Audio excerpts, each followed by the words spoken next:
Today we're gonna replace our target. Obviously this one's seen some better days.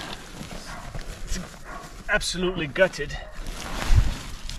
So we're gonna take out the filling and we're gonna put it in this new target bag. We'll see how well this goes. All right, now you can press time lapse.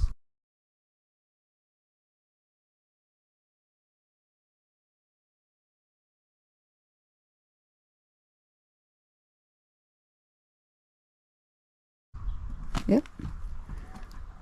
Don't try this without like supervision and stuff, huh? Yeah, all right.